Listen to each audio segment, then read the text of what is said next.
अस्सलाम वालेकुम। हमारी डॉक्टर साहिबा हैं लाहौर से, जिन्होंने अभी रिसेंटली FCPS किया है और उन्होंने रिक्वेस्ट की है कि सर आप काइंडली मेरा सारी प्रोफाइल देखें और प्लीज़ इसके ऊपर कमेंट करें।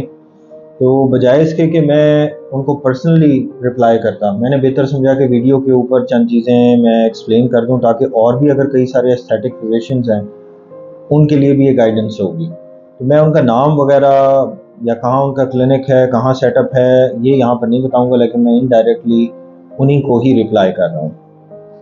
तो फर्स्ट ऑफ ऑल तो डॉक्टर साहिबा, मैंने काफ़ी डिटेल में आपका पेज भी देखा है, आप जो डिफरेंट ट्रीटमेंट ऑप्शंस प्रोवाइड कर रही हैं वो भी देखी हैं, आपने मुझे अपनी इक्विपमेंट लिस्ट भी सेंड की है। मैं आपके पैकेजेस से बिल्कुल मुतमईन नहीं हूँ। उसकी रीज़न ये है कि फ़र्स्ट ऑफ ऑल ये डिफरेंस रखें कि एक एस्थेटिक फिजिशियन और एक प्रॉपर स्पेशलिस्ट में थोड़ा सा फ़र्क होता है। आपने क्योंकि FCPS किया हुआ है, आपने ये क्लियरली बता दिया है कि नहीं, मैंने आगे कहीं ज्वाइन नहीं करना, आपने टोटल प्राइवेट सेक्टर और अपना ही काम करना है। तो उसमें जब आपके पास लोग आते हैं तो एज अ स्पेशलिस्ट आपने डिजीज़ेस भी देखनी है, आपने सिर्फ खूबसूरती वाले काम नहीं करने। एज बीइंग कंसल्टेंट्स हम लोग तो ये चीज़ प्रेफर करते हैं कि अगर आप कोई एस्थेटिक वाला काम भी कर रहे हैं तो वो एब्सोल्युटली ऑनेस्टी के साथ और साथ में प्रॉपर कंसल्टेशन देने के बाद ही करें। अब उसमें आपके बहुत सारे पैकेजेस हैं, जिनमें चंद ऐसे हैं जो मुझे ठीक नहीं लग रहे। अब उनमें आपने जो कॉम्बो बड़े सारे पैकेजेस दिए हुए हैं, मुझे उनकी समझ नहीं आ रही। फॉर एग्जांपल, अगर कोई आपसे 3 लेज़र हेयर रिमूवल के सेशन करवाता है तो PRP आपने फ्री की हुई है। अगर कोई 2 हाइड्रा फेशियल करवाता है उसके लिए हेयर PRP फ्री है। फिर आपने रेट रखा हुआ है 15,000 for body laser hair removal, और आप कर रहे हैं डायोड सोप्रानो पे।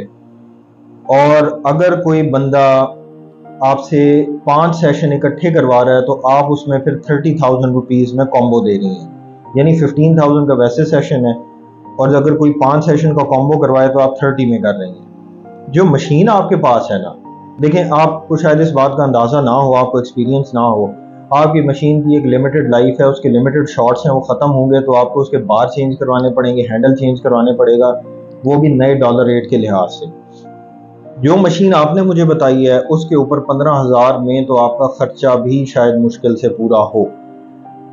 अब अगर आपने सस्ती मशीन रखी हुई है, आप शौक ये कर रहे हो कि आप डायोड कर रहे हो, लेकिन कर आप सस्ते पे रहे हो, तो शायद मे भी 15,000 में बॉडी हो जाए, वरना ये इम्पॉसिबल है। इस मशीन के ऊपर होगा क्या कि शुरू में तो आपको पैसे आने लग जाएंगे, क्लाइंट्स भी ज़्यादा आएंगे, लेकिन बाद में जब आपको ये मशीन के बार्स प्लेस करने पड़ेंगे, हैंडल रिप्लेस करने पड़ेंगे, उसके ऊपर काम करवाना पड़ेगा, और अब आपके पास पैसे सेविंग में पड़े नहीं होंगे क्योंकि आपने सही तरीके से प्राइस एस्टिमेट नहीं किया। तो ये प्राइस ठीक होने वाली है। सेकेंडली, जब आप इस तरह के पैकेजेस देते हो ना कि 2 ये करवा लें तो साथ में PRP फ्री, ये पैकेज करवा लें तो हाइड्रा फेशियल फ्री, एक चीज़ जहन में रख लें, क्योंकि ये आपका स्टार्टिंग है। 2 तरह की क्लाइंटल होती है, एक वो क्लाइंटल जो शशके में आके काम करवाते होते हैं या एक्साइटमेंट में आके करवाते होते हैं कि जी चलें जी डॉक्टर साहब के पास आज कंसेशन लगी हुई है, जाके करवा लें। और एक है proper regular clientele, serious clientele, जिन्होंने लॉन्ग टर्म आपके साथ चलना होता है।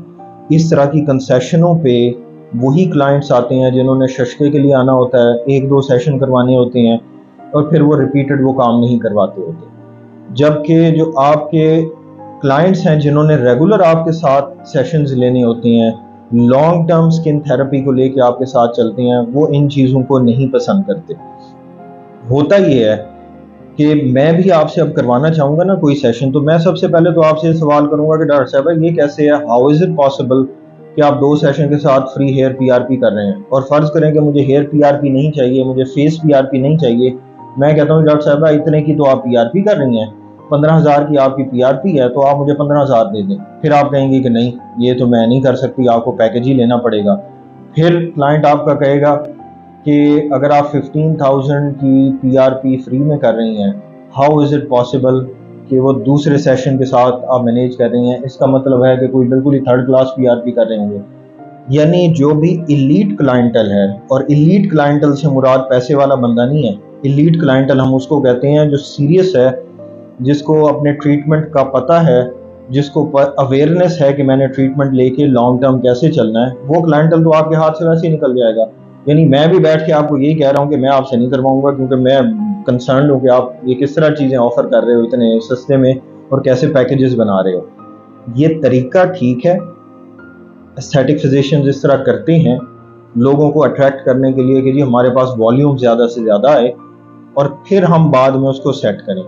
लेकिन आपने अपने पेज के ऊपर, आपने जो लाहौर में लोकल एडवर्टाइजमेंट की है वहाँ पर और डिफरेंट जगहों के ऊपर जो मैं आपकी एड्स भी देख रहा हूँ, आपका इंस्टा देख रहा हूँ, वहाँ पर इम्प्रेशन ये जा रहा है कि एक तरह का पार्लर सिस्टम ज़्यादा है और एक सीरियस कंसल्टेंट नहीं बैठा हुआ। तो मेरी आपको एडवाइस होगी कि आप अपने स्पेशलिस्ट डिग्री को ज़्यादा कैश आउट करें, कंसल्टेशंस के ऊपर ज़्यादा आएँ, क्योंकि कोई और एस्थेटिक फिजिशियन ये काम नहीं कर सकता। एस्थेटिक्स वाले अगर कोई साथ में डिजीज़ आ जाए तो डिजीज़ को अच्छे तरीके से डील नहीं कर सकते। आपके पास ही प्लस पॉइंट है, तो वो जो आपकी सुपीरियर डिग्री है उसको फ्रंट पे रखें। एस्थेटिक को आप अपने स्टाफ से करवा सकते हैं, उसमें कोई इतनी बड़ी बात नहीं है। तो ये थोड़ा सा आपका ट्रेंड चेंज होने वाला है। और एक लास्ट में चीज़ मैं आपको बताऊंगा, अगेन हर एक का माइंडसेट मुख्तलिफ होता है, दो डिफरेंट किस्म के माइंडसेट होते हैं। एक होता है कि कोई क्लाइंट आया वाइटनिंग के लिए, रिजल्ट लेने के लिए, डिफरेंट सेशन करवाने के लिए, तो आप बड़े बढ़ चढ़ के उन्हें गारंटीज देते हैं कि भाई आए करवाए तो सही, 2 सेशन भी करवा लेगा, चलो पैसे बन जाएंगे, बाद में रिजल्ट ना भी मिला तो क्या फ़र्क पड़ता है। एक ये माइंडसेट है कि लोगों को अट्रैक्ट करके लेके आना।